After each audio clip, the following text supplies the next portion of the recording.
Les malheurs de Georges Dandin suggèrent la même leçon que les folies du bourgeois gentilhomme.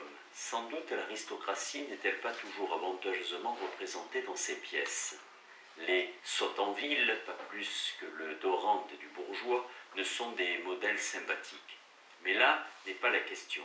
Ce qui importe, c'est que l'infériorité sociale des bourgeois soit représentée avec tant de force et qu'en aucun moment Molière ne songe à nous émouvoir contre ceux qui abusent de la différence des rangs. Cette insensibilité confine au scandale dans le cas de Georges Dandin.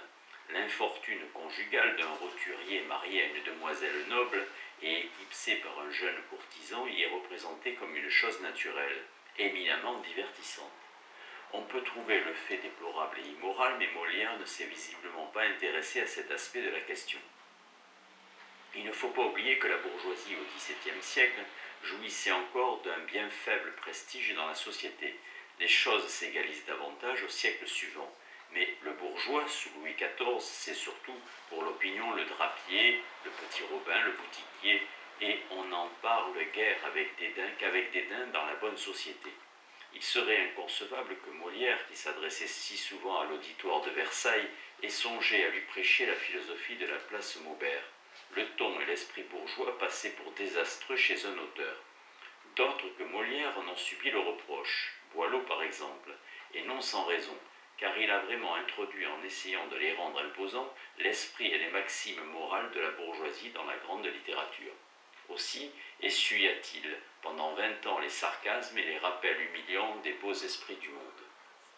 Rien de semblable dans les critiques, pourtant nombreuses, qui assaillirent Molière. Il faisait suffisamment rire aux dépens des bourgeois pour qu'on ne pût pas le lui reprocher d'être issu d'eux ou l'accuser de leur ressembler. D'ailleurs, si mal que nous soyons renseignés sur sa façon de vivre, ses goûts et ses sympathies, il est certain en tout cas qu'en choisissant dès sa jeunesse l'état de comédien, alors qu'il pouvait prétendre à une confortable succession bourgeoise, il a témoigné d'une médiocre estime pour le milieu dans lequel il était né et qu'on invoque souvent à contresens pour expliquer son œuvre. La représentation caricaturale du bourgeois était de tradition dans la littérature comique. Le bourgeois fournissait à la comédie un type nettement délimité, avec ses défauts et ses ridicules. Avarice, faiblesse de courage, jalousie, penchant, le plus souvent bafoué, à la tyrannie domestique, suffisance réjouissante, égoïsme et naïveté. Ce type distinct à la fois de celui du gentilhomme, ou plus généralement de l'homme de bonne compagnie, et de celui du valet, a été utilisé très fréquemment par Molière depuis ses débuts, et tient dans son théâtre une place considérable. La première peut-être. Le Sganarelle du cocu imaginaire, celui de l'école des maris, Arnolphe, le Sganarelle encore du mariage forcé, un dernier Sganarelle dans l'amour médecin, Harpagon enfin, forment comme une longue lignée à travers laquelle se retrouve, pour la plus grande confusion de la bourgeoisie, le même air de famille tour à tour rebutant ou burlesque, issu d'un mélange fondamental de passion possessive et de pusillanimité. Telles sont bien les deux données premières du personnage, variées et dosées diversement, mais présentes dans toutes les variétés du type qui se trouve aussi congénitalement affublé des défauts que le cynisme aristocratique le plus achevé repousse encore comme indignes de lui. Avidité et couardise. Ces deux défauts constituaient sans aucun doute dans l'opinion générale de l'époque la ligne de séparation théorique de deux classes sociales. Si c'est le plus souvent dans l'amour que le bourgeois de Molière manifeste son infériorité, cela ne résulte pas seulement du fait que le domaine de l'amour et du plaisir est celui où s'affrontent de préférence et les valeurs chez Molière. C'était une tradition que l'incompatibilité du caractère bourgeois et de la galanterie. L'air bourgeois et le bel amour n'allaient guère ensemble. Pour revenir par exemple au cas significatif de Boileau, c'est tout un de lui reprocher sa naissance et son esprit bourgeois et de flétrir son inaptitude à la poésie galante. Les traits habituels de la mentalité marchande passaient pour mortels à l'amour, auquel la tradition courtoise, même réduite à la simple galanterie, attribuait une noblesse ou une excellence indigne des âmes médiocres. Ce n'est pas que le bourgeois ne soit sujet à l'amour. Molière, au contraire, aime à représenter ses Sganarelle et ses Arnolphe amoureux, à leur prêter même une insistance passionnée dans le désir, une sensibilité cruelle à l'échec. Mais ils ne savent pas aimer. Ils mettent dans l'amour la même jalousie, le même instinct d'accaparement qu'en toute chose. Ils parlent à leur bien-aimé comme Harpagon à sa cassette. en propriétaire. Vous ne serez plus en droit de me rien refuser, et je pourrai faire avec vous tout ce qui me plaira sans que personne s'en scandalise. Vous allez être à moi depuis la tête jusqu'aux pieds, et je serai maître de tout. » Cet égoïsme ingénu, si éloigné des procédés de la noble et adroite galanterie, est ridicule à proportion de la confiance qui l'accompagne. « Ah, et mon petit nez, pauvre petit bouchon, tu ne languiras pas longtemps, je t'en réponds. Va, chute, vous le voyez, je lui fais pas dire, ce n'est qu'après moi seul que son âme respire. » Sganarelle, dans l'école des maris. L'esprit du propriétaire a ses illusions et ses aveuglements qui ne sont ni moins tenaces ni moins risibles que ses inquiétudes. D'où la fréquence du thème comique de la jalousie bernée. Le Sganarelle de l'école des maris, au moment où il prononce les vers qui précèdent, est en train de favoriser à son insu une entrevue de sa bien-aimée avec son rival. Cependant, sous l'égoïsme et la suffisance, la pusillanimité est vite discernable. Il ne s'agit pas seulement de cette forme de couardise qui paralyse le héros du cocu devant son rival. La terreur d'avoir à disputer par les armes l'objet de son amour s'accompagne d'une faiblesse non moindre devant la femme elle-même. C'est qu'il y a au fond de tous ces caractères un sentiment cuisant d'infériorité, mal dissimulé sous l'euphorie apparente. Ainsi, dans l'école des maris, l'échec révèle en Sganarelle une crainte foncière de la femme, à peine distincte de son impuissance à aimer. Malheureux qui se fie à femme après cela, la meilleure est toujours en malice féconde. C'est un sexe engendré pour damner tout le monde. J'y renonce à jamais à ce sexe trompeur, et je le donne tout au diable de bon cœur. Au fond d'eux-mêmes, ces personnages ne se sentent pas faits pour l'amour et pour le succès. C'est pourquoi ils cherchent leur sûreté dans une conception tyrannique de la vie conjugale, ou inversement leur égoïsme sans limite, leur interdisant toute communication vraie avec ce qu'ils aiment et leur dérobant sans cesse la certitude qu'ils recherchent, les rend inquiets et anxieux de l'échec. La figure d'Arnolphe dans l'école des femmes est sans aucun doute la plus achevée que Molière ait donnée des bourgeois amoureux. Une pièce entière lui est consacrée, et non pas une pièce quelconque. Il faudrait reproduire tout ce qu'il dit pour le montrer tour à tour croque-mitaine, solennel, barbon gribois et surtout propriétaire jaloux. Je me vois riche assez pour pouvoir, que je crois, choisir une moitié qui tienne tout de moi, et de qui la soumise et pleine dépendance n'ait à me reprocher aucun bien ni naissance. L'école des femmes. Que l'esprit de domination puisse procéder dans les relations des sexes comme ailleurs de la terreur d'être dominé, c'est chose trop évidente. Les personnages brillants de la littérature aristocratique ignorent la jalousie persécutrice, réservée aux amoureux peu propres à inspirer de l'amour. Mais comme d'autre part, le bel amour ne saurait se concevoir sans exclusivité, il en résulte un certain embarras dans la littérature galante, qui toutefois trace assez bien les règles d'une jalousie noble. Cette jalousie qui procède d'un excès d'amour peut être susceptible et douloureuse, mais elle n'est jamais vraiment agressive. L'essentiel est que l'objet ne soit pas traité comme un bien que l'on possède, mais comme une personne et comme une personne aimée. Les discussions subtiles sur la jalousie foisonnent dans la littérature romanesque et galante. Ce qu'on a appelé préciosité, et qui n'est souvent que la galanterie commune à toute l'époque, repousse comme odieuse la jalousie du type possessif. Molière lui-même, qui avait déjà évoqué cet habituel débat dans une scène des Fâcheux, a donné deux couleurs très différentes à la jalousie dans les deux peintures successives, dont la seconde pourtant est faite sur la première et la reproduit en de longs passages de dialogue. De Don Garcier, jaloux injuste mais respectueux, et d'Alceste, jaloux violent à prétention despotique. Le premier réussit, l'autre échoue. Héritier perfectionné de plusieurs personnages déjà ébauchés par Molière, il allie dans une proportion parfaitement égale l'assurance et l'inquiétude qui sont les deux données contradictoires en apparence seulement de ce type humain. L'humiliation, au lieu d'être donnée ici dès le début comme dans le cocu, ou de ne surgir qu'à la fin comme dans l'école des maris, s'élabore lentement au cours d'un dépouillement progressif du caractère qui finit par apparaître sous son véritable jour dans l'infériorité et dans l'échec. La seule obsession du cocuage trahit déjà une crainte profonde de la femme qu'Arnolphe exprime d'ailleurs naïvement dès la première scène. Quand sa disgrâce lui a ôté progressivement son faux air de supériorité despotique, il ne reste plus de lui que rage impuissante et supplication vaine. Molière a longuement et cruellement exploré dans les deux derniers actes les détours de son désespoir. Tous ces portraits de bourgeois amoureux dont Molière a rempli son théâtre ne font que transposer dans l'ordre de la galanterie les traits attribués par le sens commun aux bourgeois considérés comme être social. Harpagon, en tant qu'il incarne le comportement bourgeois dans sa forme économique, presque chimiquement pure, est le type qui s'engendre et en qui se résolvent les autres personnages de la lignée. La passion de posséder trouve en lui son véritable objet, l'argent, et sa forme achevée, le délire. Un de ces mots les plus forts qui trahissent le mieux ce tempérament dans lequel l'instinct se repaît de l'objet, le désir palpable veut le tenir, et celui qui concerne la prétendue dot attribuée par Frosine à Marianne. C'est une raillerie que de vouloir me constituer sa dot de toutes les dépenses qu'elle ne fera point. Je n'irai pas donner quittance de ce que je ne reçois pas, et il faut bien que je touche quelque chose, l'avare. Ce désir de tenir est le fond, mais aussi la chimère de toute avarice. Il n'est de certitude et de jouissance vraie que dans les rapports de réciprocité et d'échange avec le monde vivant. Harpagon ne jouit finalement de rien de ce qu'il tient. Arnolphe aussi voulait tellement tenir Agnès qu'il lui interdisait de penser à l'amour. La misère d'une semblable attitude altère la raison même. Arnolphe voit partout des cocus et des femmes diaboliques. Harpagon s'imagine entouré d'ennemis. Molière a poussé ce trait chez lui jusqu'aux limites de la folie. Tout ce qu'il voit, dit-il lui-même, lui semble son voleur. Harpagon joint aussi l'extrême stylisation de la caricature à la vérité psychologique la plus directe.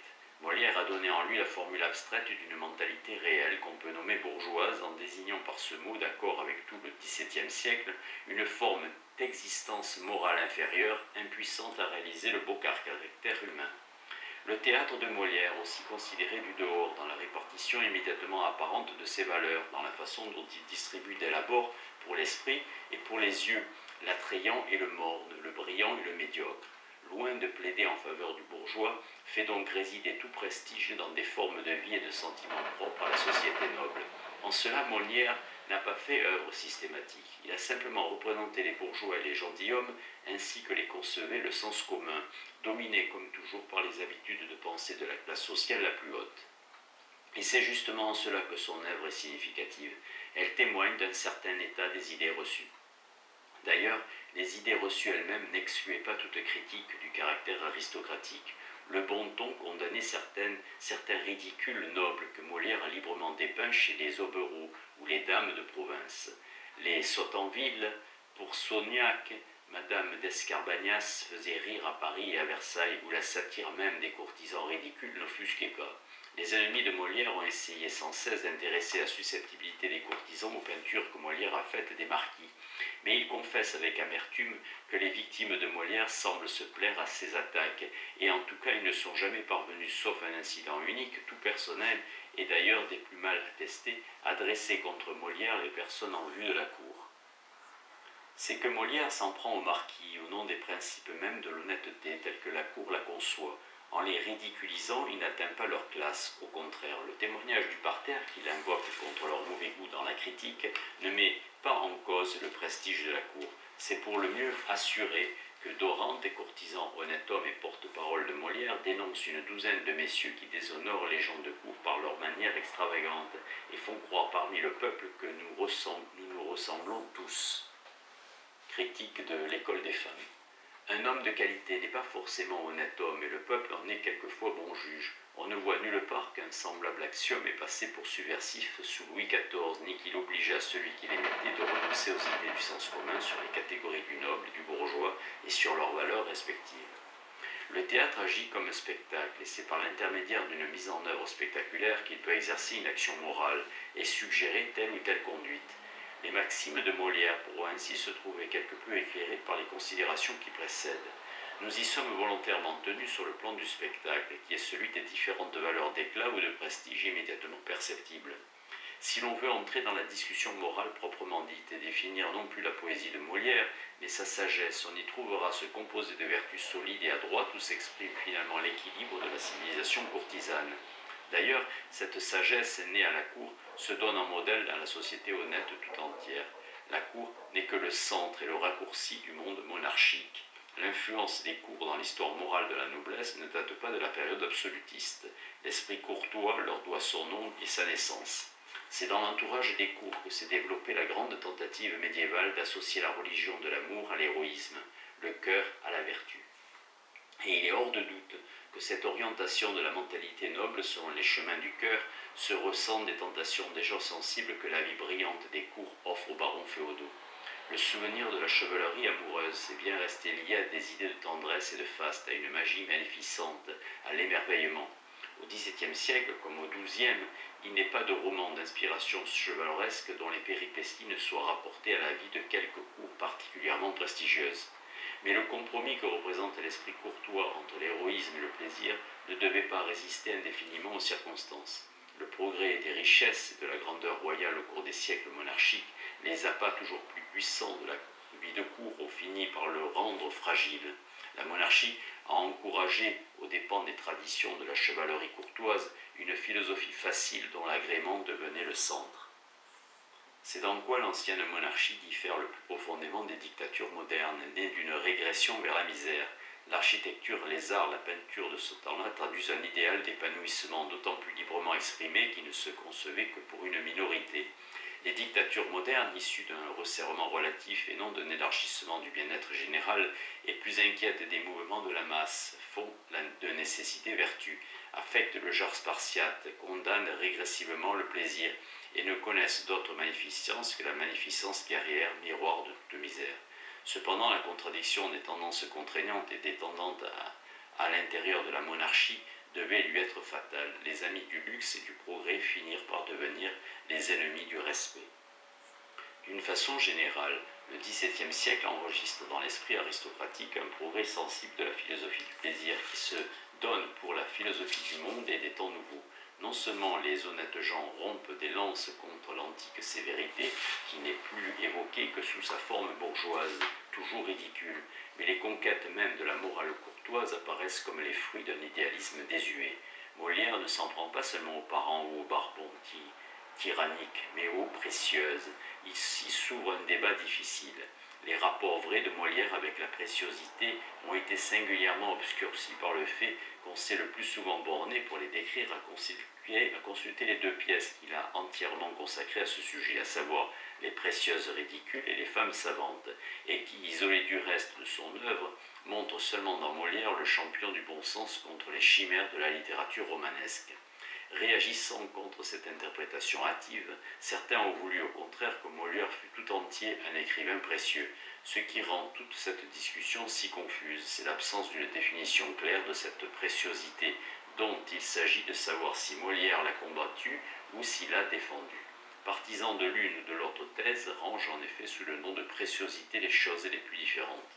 Tout d'abord, comme la précieuse est férue de belles lettres, on prétend définir la préciosité sur le plan littéraire, par un parti pris de distinction dans le style, par un certain pli de galanterie et d'ingéniosité.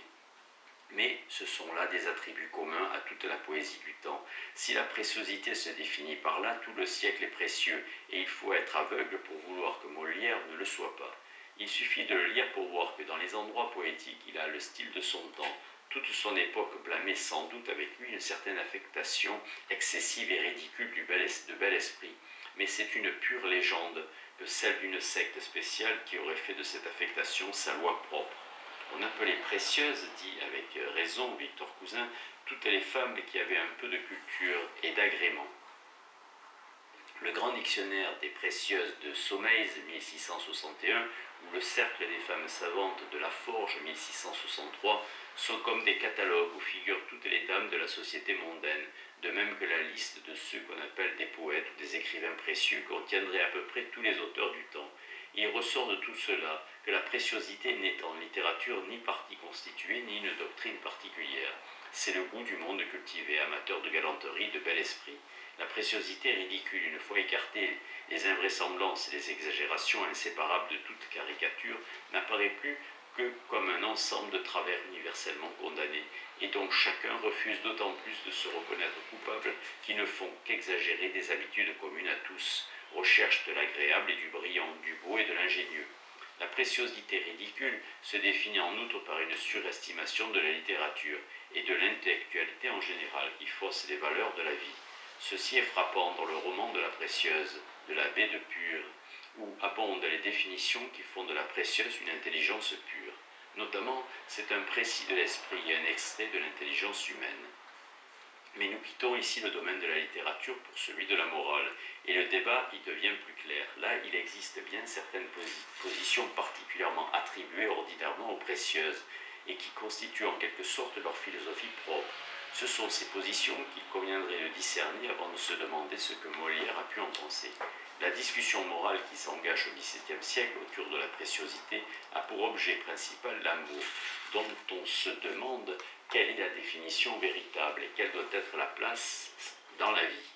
Saint-Évremont, dans le Cercle, au tome 1 de ses œuvres mêlées, définit d'un vers la précieuse, occupée aux leçons de morale amoureuse.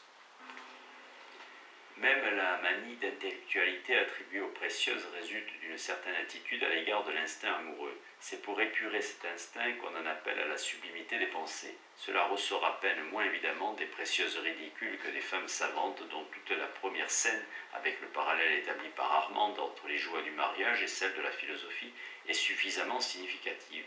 Mais dès qu'on veut définir la conception précieuse de l'amour en tenant compte de l'ensemble des témoignages qui s'y rapportent, on est arrêté par une surprenante ambiguïté.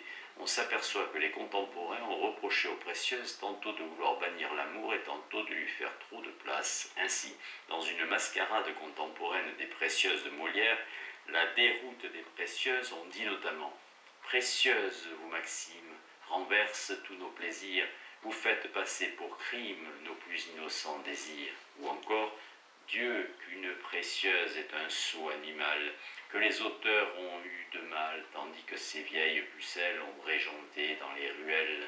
Pour moi, je n'osais mettre au jour ni stance ni rondeau sur le sujet d'amour. »